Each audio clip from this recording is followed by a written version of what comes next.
আপোনালোকে যদি দোকানদাৰী মানুহ হয় অফিসত যায় ইজি ডায়েট এটা আপোনালোক দেখাইছোঁ মই ইজি ডায়েটত কি দেখাম আপোনালোক মই এয়া চাওক পইতা ভাত আজি আপোনালোক মই এটা প্ৰেক্টিছ দেখাম যোনটো প্ৰেক্টিছ আপোনালোকে কৰিলে অলপ ফেফনিটো কম হয় আৰু মই প্ৰায়ভাগ জিমত আহিছে ষ্টুডেণ্টবোৰ আৰু বহুত এজেড মানুহ আহিছে আজিকালি জিমত দেখিছোঁ প্ৰায়ভাগৰে ফেফনিটো বহুত বেছি হৈছে কিয়নো কৰোনাৰ পিছৰ পৰা আমাৰ প্ৰায়ভাগৰ মানুহৰে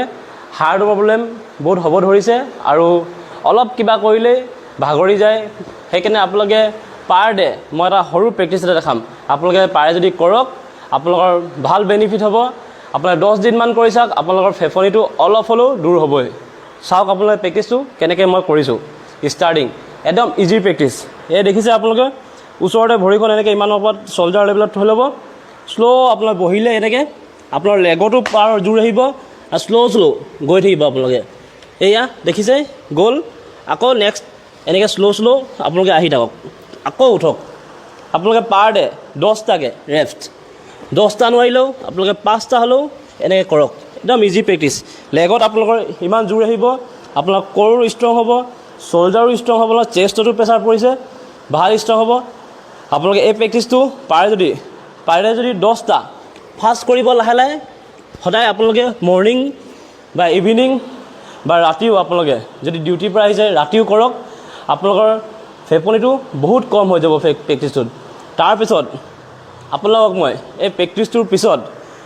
এতিয়া খোৱাৰ কিবা ক'ব লাগিব আপোনালোকক যে কেনেকুৱা খানা খালে আপোনালোকৰ কেনেকুৱা ডায়েট গ্ৰহণ কৰিলে আপোনালোকৰ বেনিফিট হয় এয়া মই দেখাম আপোনালোকক বঢ়িয়া বস্তু এটা মই টিফিনত লৈ আহোঁ আপোনালোকে যদি দোকানদাৰী মানুহ হয় অফিসত যায় ইজি ডায়েট এটা আপোনালোক দেখাইছোঁ মই ইজি ডায়েটত কি দেখাম আপোনালোক মই এয়া চাওক পইতা ভাত মই পইতা ভাত কেলৈ খাওঁ আপোনালোক মই লেগ ৱৰ্কআউটটো বহুত বেছি কৰোঁ আৰু মোৰ ৰানিং কৰি কম্পিটিশ্যনৰ সময়ত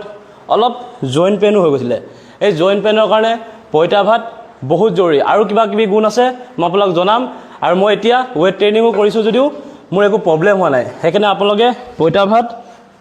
পাৰিলে 15 দিনমান খাই চাওক একদম ইজিলি আপোনালোকৰ এই দেখিছে নি প্ৰব্লেম নোহোৱা হৈ গ'ল আৰু পইতা ভাত আপোনালোক কৰোণাৰ সময়ত আপোনালোকে গম পায় জিংক আইৰণ ভিটামিন চি আপোনালোক খাব দিছিলে কেলৈ আপোনাৰ ইমিউনি চিষ্টেমটো ষ্ট্ৰং কৰিবলৈ আৰু আপোনালোকে গম পায় পইতা ভাতত চব পৰিমাণ zinc iron vitamin C vitamin B complex প্ৰত্যেক বস্তু আপোনালোকে পাবই সেয়ে আপোনালোকে পইতা ভাত আপোনালোকে 15 দিনমান খাই চাওক আপোনালোক ইমান ষ্ট্ৰং লাগিব আৰু কুইক আপোনালোকে যদি মৰ্ণিং ব্ৰেকফাষ্টত যদি আপোনালোকে পইতা ভাত খায় 1 ঘণ্টা ৰেষ্ট লৈ যদি আপোনালোকে প্ৰেক্টিছ কৰিবলৈ আহে কোনোবাই যদি জিম যায় নতুন প্ৰজন্মৰ ল'ৰাও যদি জিম গৈছে বহুত আপোনালোকে জোৰ পাব আপোনালোকে খাই চাওক এবাৰ আপোনালোকে জনাব কমেণ্টত কেনেকুৱা কি ৰিজাল্ট পাইছে পইতা ভাত খাই কিনে পইতা ভাতত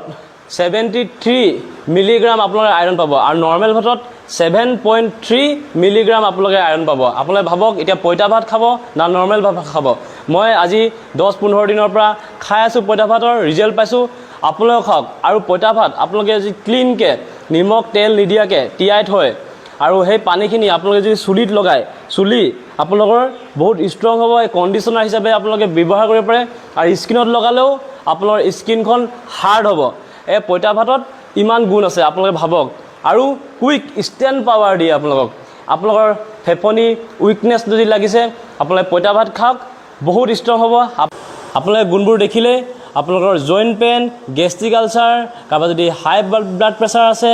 কাৰোবাৰ যদি উইকনেছ লাগিছে কাৰোবাৰ B12 কম আছে আৰু আপোনালোকৰ অকল ইমিউনি চিষ্টেমটো কৰোণা টাইমত কৰোণাৰ কাৰণে যুঁজিবলৈ নহয় আমাক এনেও বহুত ষ্ট্ৰং হ'ব লাগে ইমিউনি চিষ্টেমটো সেয়ে আপোনালোকে পইতা ভাত খাওক বহুত উইকনেছৰ পৰা দূৰ হ'ব আপোনালোকৰ B12 আপোনালোকে বহুত খানাত ৰেয়াৰ নোপোৱাই আপোনালোকে পইতা ভাত খাই চাওক নাৰ্ভৰ প্ৰব্লেম বহুত কম হ'ব আপোনালোকৰ আৰু ভিডিঅ'টো যদি আপোনালোকে ভাল পাইছে লাইক শ্বেয়াৰ কমেণ্ট কৰিব ধন্যবাদ।